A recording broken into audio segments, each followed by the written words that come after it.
መቼም ቢሆን አይቀየርም። ቃል መጥፎነት እኮ ተፈጥሮ አይደለም፣ የምርጫ ጉዳይ ነው። ጥሩ መሆን ትችያለሽ፣ መጥፎ መሆን ትችያለሽ፣ ከእናትሽ ጎንም መቆም ትችያለሽ። ሰዎችን ማክበርና ለእናትሽ ጥሩ ፍቅር መስጠት ትችይ ነበር። አንቺ ግን ተቃራኒው መረጥሽ። አንቺ ግን የዘራሽን እያጨድሽ ነው። ለምን አጨድኩ ሳይሆን ምንድነው የዘራሁት ብለሽ ራስሽን ጠይቂ። አትመራበሪብኝ። አንተ ደግሞ ልቀቀኝ። ሁለታችሁንም አሳያችኋለሁ። እሺ ቃሌ ያብቅቶልሻል። ሜዳ ላይ ቀርተሻል ብቻሽን። አሁንም ምንም አይነት አቅም የለሽ። ተራ ሰው ነሽ፣ ባዶ ምንም የሌለው። እትዬ ላንቺ ከዚህም በላይ ባደርግልሽ ደስ ይለኛል። የኔ ውድ ልጅ ሁሉ ጊዜ አብረሽኝ እንድትሆኚ ነው የምፈልገው። ሁሌም አብሬሽ ነኝ። ሳምዬ እንደዛ ጮኬብህ ተናግሬ ቂም ሳትይዝብኝ ስለረዳኝ በጣም ነው የማመሰግነው። አረ ሰላምዬ ምስጋና ይገባ። ለዚህ የበቃሽው እኮ በእኔ ምክንያት ነው። በጣም ይቅርታ። አንቺን ብዙ ጊዜ በድዬሻለሁ። ብዙ ይቅር የማይባል ነገሮችን አድርጌያለሁ። አሁን እድሜ ለቢሌን አዲስ ሆኛለሁ። ያለፈውን ነገር ተመልሼ ማስተካከል አልችልም። የኔ ልጅ ዋናው ያንተ መለወጥ ነው። ያለፈው አልፏል ሳምዬ። ሁላችንም እኮ በደለኞች ነን። እሱማ ያው ትንሽ በዛ ብሎብኝ ነው። ሰላምዬ ይቅርታ አድርግልኝ። በጣም በድዬሻለሁ። ይቅርታ አድርግልኝ። ይሁት ከልቡ አይመስልም። የሁሉ እኮ ለብሌን ጥሩ ሰው ነው ለመታየት የሚያደርገው ጥረት ነው። አስመሳይ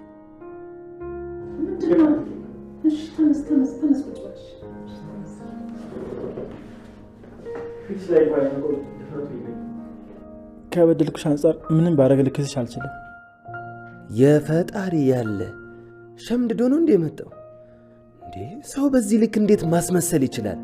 እኔ ሁሉ ነገር ረስቼዋለሁ። በእውነት ይቅርታ አድርጌልሃለሁ ከልቤ።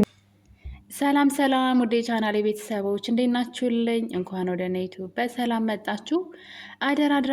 በአደራ ድራማ በዛሬው ክፍል እንግዲህ አቶ በኃይሉ ተስፋ በመቁረጥ ውስጥ ሆኖ ወደ ወይዘሮ ገነት ቤት እንደሄደ ሁላችንም በባለፈው ክፍል ላይ አይተናል። እንግዲህ በኃይሉ ሁሉም ነገር እንዳላሰበው ያቀደው ሁሉ ባዶ ሆኖበታል ማለት ነው። እስካሁን ድረስ የለፋበት እህቱን የከዳበት እምነቱን ያጣበት የሰላምን ንብረት አገኛለሁ ብሎ ልጇንም አሳጥቷት ማለት ነው። እንግዲህ እስካሁን ድረስ ብሌን ልጇ እንደሆነች ሰላም አታውቅም። ብሌንም ደግሞ እንግዲህ በችግሩ ሰራተኛ ሆና ምናልባትም ሰላም ላይ ስለ ጣላት ነው እንጂ ሌላ ቤት ላይ ወይም ሌላ ቤት ተቀጥራ ቢሆን ምናልባት እንደዚህ ህይወቷ እንደዚህ ጥሩ ላይሆን ይችላል። ሰላም እንኳን ጥሩ ሰው ተብላ ብዙ ጊዜ ስታስከፋት እና መጥፎ ቃላቶችን ስትናገራት ከቤትም ለማባረር ስትሞክር አይተናል። እንግዲህ በቃል የተነሳና ታዲያ እንግዲህ የራሷ ህይወት የሆነውን በሌላ ሰው ተቀምታ ማለት ነው። እንግዲህ ቃል የሷን ህይወት ቀምታ ለብዙ ጊዜ ለማሸነፍ ብዙ ታግላለች ማለት ነው። በሚያሳዝን ሁኔታ ግን አሁን ላይ ተሸንፋለች። እንግዲህ ከዚህ የምንማረው ሁላችንም የሆነን ነገር የያዝነው ሲመስለን፣ በተለይ የሰው የሆነ ነገር የኛ ያልሆነ ያለፋንበትን ያልደከምንበትን የሰውን ላብና ጉልበት ስንመኝ በፍጹም ለጊዜው ሰዎችን ያሸነፍንና እጃችን ላይ እያስገባ ነው ሊመስለን ይችላል። ነገርም ምኞት ሆኖ ነው የሚቀረው። ጭራሽ እኛን ያላሰብነው ጥንቅጥ ውስጥ መጥፎ ነገር ውስጥ ነው የሚከተንና እንግዲህ ቃል እስከ ዛሬ ድረስ ከሰላም ቤት ላለመውጣት በጣም ብዙ ነገሮችን ታግላለች። በጣም ብዙ ጥግ ድረስ ነገሮችን ሰላምን እስከ መግደል ድረስ በኃይሉን እስከ ማሳሰር ድረስ እንግዲህ ያልሞተ ሰው ሞተ ብለው አልማዝን ደብቀው ሞተች ብለው እስከ መደበቅ ድረስ ብዙ ዋጋ ከፍላለች። በጣም ብዙ ነገሮችን ነገር ግን ከትርፏ ይልቅ ኪሳራዋ ነው የባሰው።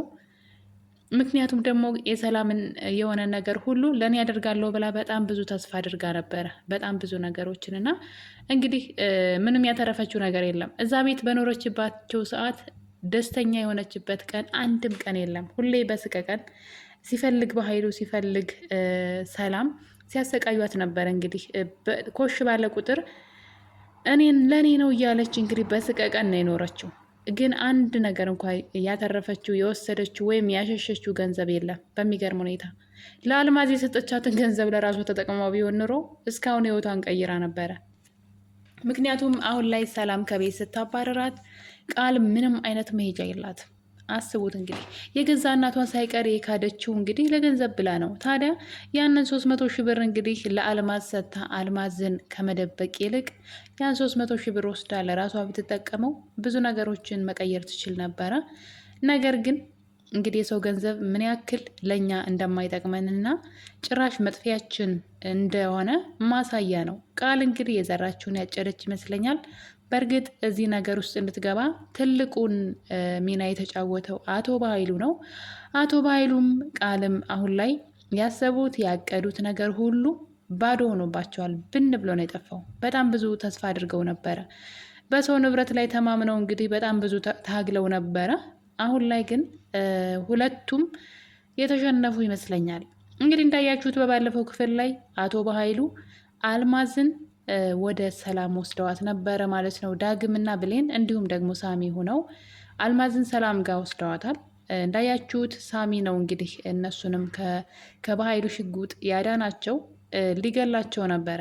በተለይ ደግሞ ብሌንን ሊገላት ነበረ። ታዲያ ሳሚ እንግዲህ ከእሱ ጋር ግብ ግብ ገጥሞ አምልጠው ሂደዋል። በኃይሉን መተውት ማለት ነው። ከዛ በኋላ ግን ከወደቀበት ሲነቃ ለዚህ ሁሉ ተጠያቂዋ ገነት ናት። የገነት ልጆች ናቸው እንደዚህ ያደረጉኝ በማለት እንግዲህ ገነት ቤት ሂዷል። እንግዲህ አቶ በኃይሉ እንደለመደው ሽጉጡን አውቶ ገነት ላይ ሲደቅን ጎረቤቷ ፀሐይም ነበረች። እንደሚታወቀው ወይዘሮ ፀሐይ የአቶ በኃይሉ ቀኝ እጅ ሁና ለገንዘብ ብላ ጎረቤቷን አሳልፋ ሰጥታ በጣም ያስገረመችን ሴት ነበረች። ምክንያቱም ጎረቤት ጉሮሮ ቤት ይባላል ከነተረቱና እውነትም ነው። ጎረቤት ሲጠቅምና በችግር ጊዜ ከጎን ሲሆን ነው እንጂ ጎረቤት ሲከዳና አሳልፎ ሲሰጥ እንግዲህ በጣም ከባድ ነውና እሷ ግን አሳልፋ ነበረ የክፉ ቀኗን ጓደኛዋን ጎረቤቷን ለበኃይሉ ለገንዘብ ብላ አሳልፋ እንደሰጠቻት አይተን ነበረ። በዚህም ተግባሯ በጣም ተናደን ነበረ። ነገር ግን አሁን ላይ አንድ ጥሩ ነገር ያደረገች ይመስለኛል። አቶ በኃይሉ ተስፋ በመቁረጥና በባዶነት ስሜት እንግዲህ አልሞት ባይ ተጋዳይ በመሆን ወደ ወይዘሮ ገነት ቤት አምርቶ ነበረ። እንደሄደም ገነት ላይ ሽጉጥ ደቅኖ በሰዓቱ ፀሐይ አብራ ስለነበረች ይህን ነገር እንዲተው ለበኃይሉ እየነገረችው ነበረ። ታዲያ እሱም እንግዲህ ከቤት እንድትወጣ ይጠይቃታል። አንቺ ጉዳይ ስለማይመለከትሽ ከዚህ ውጪ፣ ገነትን ግን ገላታለሁ ይላል። በኃይሉ ስሜታዊ መሆኑን የምታዩ አሁን እዚህ ጋር ሽጉጥ ደቅኖ የሆነ ሰው ላይ ሌላኛውን ሰው ከቤት ማስወጣት ማለት ያኛው ሰው እንግዲህ ለህግ አካላት መደወል ይችላል። እራሱም ሌላ እርምጃ መውሰድ እንደሚችል እንዴት እንዳላወቀ ያው አንዳንዴ እንግዲህ የሆነ ነገር ስናደርግ ቢያንስ ብልሃት የሚባለውን ነገር መጨመር አለብንና በኃይሉ በደመ ነፍስ ነው የሚጓዘው። በተለይ አሁን ሁሉንም ነገር እንዳጣ ሲያውቅ ማለት ነው። ሁሉንም ነገር በደመ ነፍስ ነው እያደረገ ያለውና ለዛም ነው እንግዲህ ወይዘሮ ፀሐይን እንድትወጣ ይጠየቃት። እንድትወጣ ሲያስፈራራት ግን እሷ እስከዛሬ ድረስ ጎረቤቴ ላይ መጥፎ ነገር ሳደርግ ነበር፣ ስለዚህ አሁን ዛሬ እንኳ ጥሩ ነገር ማድረግ አለብኝ ብላ ከኋላ መታ እንግዲህ በወንበር አቶ በኃይሉን ተመታውና አቶ በኃይሉ ራሱን ስቶ ይወድቃል። እንግዲህ በዚህ ሰዓት እሷ ሽጉጡን አንስተው ነበረ። በኃይሉም እንግዲህ ሙቷን ብለው ፈርተው ሲንቀጠቀጡ ከወደቀበት ይነሳና እሱ ሲያስፈራራበት የነበረውን ሽጉጥ እነሱ ይዘውት እንግዲህ ሲያስፈራሩት እያየን ነው። በኃይሉም ይህን ነገር ተው ብሎ ቢልም ጭራሽ እንግዲህ ስለ ወይዘሮ ፀሐይ በወይዘሮ ገነት ላይ ስታደርግ የነበረውን ክህደት ማለት ነው ለገንዘብ ብላ ሽጣሻለች፣ ብዙ ነገር ስታደርግሽ ነበረ፣ ለእኔ ወሬ እያቀበለች ነበረ እያለ እንግዲህ በኃይሉ ገነትና ወይዘሮ ፀሐይ እንዲጣሉ ያው በመሀል እሱ ሽጉጡን ይወስድና እንግዲህ እነሱን ይጎዳቸዋልና እርስ በርስ እንዲጣሉ ፈልጎ እንግዲህ ወሬ ሲናገር በጣም የተናደድኩት እዚህ ጋር እንግዲህ በዚህ ችግር ውስጥ ሆነው ወይዘሮ ገነት ፀሐይን ስትናገራት ነበረ። ሽጉጡን የያዘችው ፀሐይ ናት። ወደ በኃይሉ ደቅና እያስፈራራችሁ ነው። ታዲያ ለምንድን ነው የካድሽ ብላ በዛ ውስጥ ሆና ተጠይቃታለች። ያ ማለት ለሌላኛው ጠላታችሁ በር ከፈታችሁ ማለት ነው። ጥያቄውን ማንሳት በሌለበት ሰዓት ነበር ያነሳችው። በዛ ላይ ደግሞ አቶ በኃይሉ ጋር አብራ እንደምትሰራና በእሷ ጀርባ ሆና ተንኮል እየተሰራች እንደሆነ አሳልፋ እንደሰጠቻትም እዚህ ቀደም ዳግም ነግሯታል። የወይዘሮ ገነት ጎረቤት ወይዘሮ ፀሐይ እንግዲህ ሽጉጡን በኃይሉ ላይ ደቅና ነበረ። ነገር ግን በኃይሉ በጣም ብዙ መጥፎ ነገሮች እየተናገረ እርስ በርስ ሊያጣላቸው ሴትዋ ተናዳ ሽጉጡን ተኩሰዋለች። እንግዲህ ሽጉጡ ማን እንዳገኘው አይታወቅም። በኃይሉ እንግዲህ በራሱ ሲክለፈለፍ በራሱ ጊዜ በዚህ ሴትጎች የሞተ ይመስለኛል። በእርግጥ መሞት የለበትም ብዬ ነው ማስበው። በኃይሉ ወንጀለኛ ሰው እንደመሆኑ መቀጣት አለበት። ስለዚህ ቅጣቱ ደግሞ መሆን ያለበት እዚህ ሞቶ ሳይሆን መሰቃየት አለበት። በጣም ብዙ ግፍና በጣም መጥፎ ነገሮችን የሰራ ሰው ነው። ያልሰራው ወንጀል የለም። እንግዲህ በኃይሉ ለሁሉም ነገር ማወራረድ አለበት። በቀላሉ በሞት መሄድ የለበትም ብዬ ነው የማስበው። ነገር ግን ወይዘሮ ፀሐይ እንዳያያዟ ከሆነ በኃይሉን ሳትገለው አትቀርም። እንግዲህ እሷ ሽጉጡን ተኩሰዋለች። ማን ላይ ተኮሰው? ተኮሰችው በኃይሉ ከዚህ ሽጉጥ ድኖ የሆነው የሚለው በቀጣይ ክፍል የምናየው ሆኖ ግን በአሁኑ ሰዓት ግን በኃይሉ ወይ ሞቷል ወይ ደግሞ እንግዲህ ሽጉጡ አምልጧል። ከሽጉጡ አምልጧን ብለን እናስባለን። መሆንም ያለበት እንግዲህ መሞት የለበትም ነው። በጣም ብዙ መናዘዝ ያለበትና መሰቃየት ያለበት ነገር አለ። ሰውየው መቀጣት ያለበት ቅጣት አለ ማለት ነው። ያላደረገው ወንጀል የለም። በነገራችን ላይ አባቱን የገደለ ሰው ነው እሱ። አባቱን ገድሏል። ለአባቱ ያራራል፣ ለማንም ሊራራ አይችልም። ከዛ የሰላምን ሕይወት አበላሽቷል። ሰላም ልጇን አደራ ብላ የሰጠችውን ብሌንን አውቶ በመጣል ከዛ ደግሞ ስታሳድጋት የነበረችውን ገነትን ሲያሰቃያት ነበር የኖረው።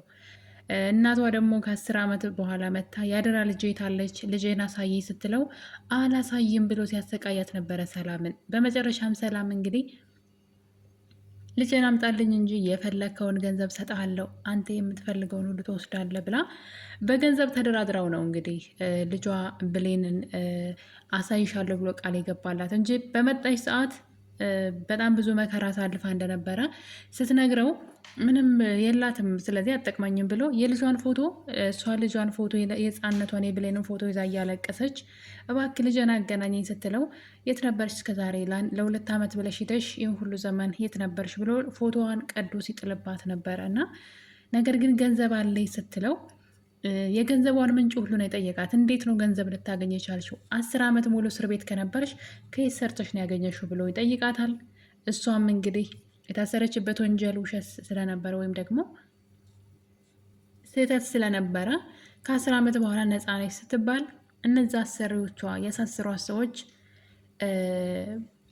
ተጠቅማ የማጨረሻው ገንዘብን አሸክመው ነው የላኳት። አንደኛ የ10 ዓመት የለፋችው የስራዋን ማለት ባትሰራ ማሳስራት የነሱ ጥፋት ቢሆንም የእሱንም ካሳም ጭምር ተሰጥቷት በጣም ሀብታም ናት ሰላም እና ብዙ ገንዘብ እንዳላት ነገረችው። የምፈልገው እንደምትሰጠውም ነገረችው።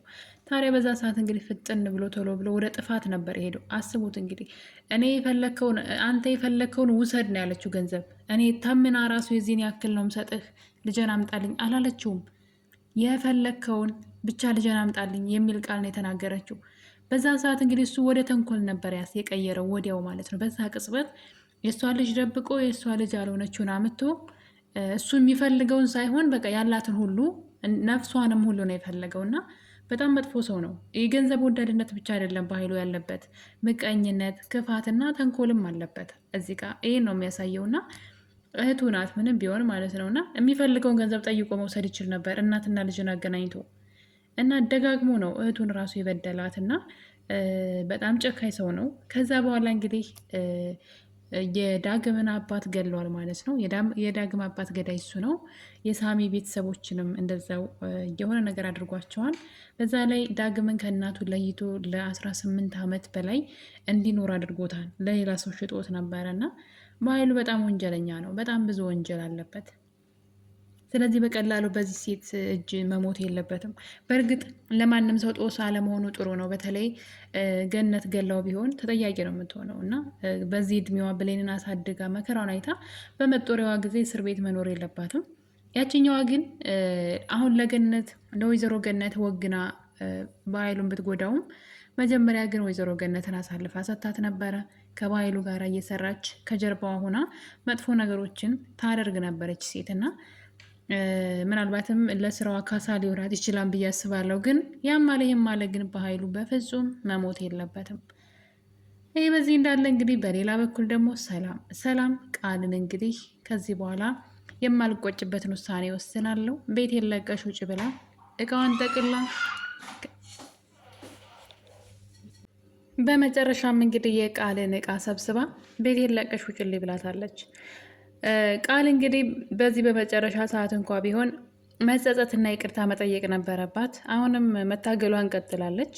ምንም መሄጃ የሌላት ቃል እዚህ ቀደም እናቷ መታ እኔ ነኝ እናቷ እኔ ነኝ የወለድኳት የእኔ ልጅ ናት ስትል እናቷን እንግዲህ እንዴት አድርጋ እንዳዋረደቻት አይታችኋል። ለሰላም ሴትዋ ጤነኛ አይደለችም፣ ታማለች፣ በጤናው አይደለም እያለች እንግዲህ ሰላም ሴትዋ እንደ በሽተኛ እንድታያትና ጭራሽ የእሷ ልጅ እንዳልሆነች ስትክዳት እያየን ነበረ። አቶ በኃይሉ አውጥቶ በጣላት ሰዓት ይቺ ሴት ወስዳ እንዳሳደገቻትና የምር ልጇ እንደምመስላት ለዛ ነው ትክክለኛ ልጇ ስለሞተችባት እሷ ስለምመስላት ነው እንጂ ጤናማ ሁን አይደለም ብላ በጣም ብዙ ታሪኮችን ስትፈጥር ነበረ። የእናቷን እህት ነኝ የምትልን ሴት አመታ የውሸት ታሪክ እንድትነግርላት ገንዘብ ከፍላ ነበረ። ብቻ በጣም ታግላለች እና እናቷን እንግዲህ ውድ የሆነችውን እናትን ያክል ነገር የካደች ሰው ናት። ለገንዘብ ብላ በሽተኛ ናት ያስባለች ናት። መከራውን አይታ ያሳደገቻትን ወላጅ እናቷን ለሰላም ጤነኛ አይደለችም ሴትዋ በማለት እንግዲህ እንደዛ አይነት እናቷን ስታዋርድም አይተናል። ታዲያ የሁሉ ነገር አልበቃት ብሎ በዚህ በመጨረሻ ሰዓት እንኳን ሰላም ከዚህ በኋላ የማልጸጸትበት ውሳኔ ነው፣ ድጋሚ አንቺንም ወደዚህ አልመልስም ብላ እቃዋን አሲዛ እንድትወጣ ስትጠይቃት እግሯ ስር ተደፍታ እንግዲህ ሰላም ስትለምናት ነበርና እንደለመደችው ሰላምን ማታለል ፈልጋ ነበር። ነገር ግን በአሁኑ የሚሳካ አይመስለኝም። ሰላም የመጨረሻ አምራለች እና እንግዲህ ጊዜው ደረሰና ቃል ለአንዴና ለመጨረሻ ጊዜ ከሰላም ቤት ተባራለች። ሰላም ከዚህ በኋላ በፍጹም እሷን ወደ ህይወቷ አትመልሳትም። ሰላምን በእርግጠኝነት የተጠራጠረችው ነገር ስላለ ነው እንጂ ልጇን በፍጹም የፈለገ ነገር ቢሆን አውጥታ ትጥልም ነበረ። ነገር ግን በዚህም በዛ የምትሰማው ወሬ አለ፣ ቃል ያንቺ ትክክለኛ ልጅ አይደለችም የሚልና እንግዲህ በጣም እንድትጨክንባት ያደረጋት ነገር ደግሞ እንግዲህ ሰላም አልማዝን ገላለች በሚባል ተብላ ማለት ነው በጣም ብዙ ጊዜ ስትሰቃይ ነበረ። በዛ ላይ በአሁኑ ሰዓት ደግሞ በኃይሉ ለገንዘብ ብሎ ይሄን የተዳፈነውን ሚስጥር እንደ አዲስ አውጥቶት ነበረ። በዚህ ሰዓት ቃል ሁሉንም ነገር እያወቀች አልማዝ እንደሞተች አድርጋ የሰላምን የሆነ ነገር ለመውሰድ ስትሰራ እንደነበረ ከባኃይሉ ጋራ ሰላም ደርሳበታለች። እሷ ስትሰቃይና እንደዛ ስታብድ፣ እሷ ግን ካጠገቧ ሆና በደንብ ስትመርዛት ነበር። አልማዝን ገደልሻታል፣ ለእኔ ብለሽ አልማዝን ገደልሻት እያለች ሰላም እንድትቆጭና ውስጧ እንዲጸጸት ስታደርጋት ነበር። እና ያ ማለት እንግዲህ ልጅነቷን ሰላም ክዳለች። አሁን ላይ አልፈልግሽም ብላ ከቤት አባራታለች። አሁን ላይ እንግዲህ አሁንም የብሌን እናትና ልጅነት መፈላለግ ቀርቶ የሳሚና የብሌን እንዲሁም የዳግም ታሪክ እንደ አዲስ እየጀመረ ነው። እንደሚታወቀው ሳሚ ለዛም እንግዲህ ሳሚ አሁን ላይ ብሌንን ለመጠበቅ ብሎ ሰላም ቤት መኖር ጀምሯል ማለት ነው። በዛ ላይ ዳግም መቅናት ጀምሯል። ምክንያቱም ብሌንን ከባኃይሉ ሽጉጥ ሊተኩስባት ሲል ሳሚ ነበር የተከላከለላት። እሱንም የደበደበው እሱ ነበረ። ብቻ ብሌንን በመጠበቅና ብሌንን በመርዳት ውስጥ ተጠምዶ ነው ያለው ስለሚወዳት። በዛ ላይ ደግሞ ከመጥፎ ማንነቱም የተመለሰው በእሷ ምክር ስለሆነ ብሌንን ይወዳታል፣ ያፈቅራታል። ምንም ግልጽ ነውና ብሌን ደግሞ እንግዲህ ከዳግም ጋር ቀለበት አስራለች። ታዲያ ዳግም አሁን ላይ እሷን ከሱ ጋር ባያት ቁጥር ተናዶ ሊሞት ነው። ቅናት እያተንጨረጨረ ይገኛል እና በሚያሳዝን ሁኔታ የብሌን ታሪክ ተረስቶ አሁን ሌላ ታሪክ ተጀምሯል። እሱም ሳሚ ብሌንን ከዳግም ላይ የመውሰድ ፍላጎት አለው ስለሚወዳትና ብሌንም ደግሞ ለሱ ፊት መስጠት አብዝታለች። ውድ ቤተሰቦች እንግዲህ የአደራ ክፍል 70 ይህን ይመስል ነበረ። በሌላ በክፍል 71 እስከምንገናኝ ድረስ ሁላችሁንም ወዳችኋለሁ። በክፍል 71 ምን ይፈጠራል አብረን የምናየው ይሆናል። የዛሬን አበቃን። መልካም ጊዜ። ባይ ባይ።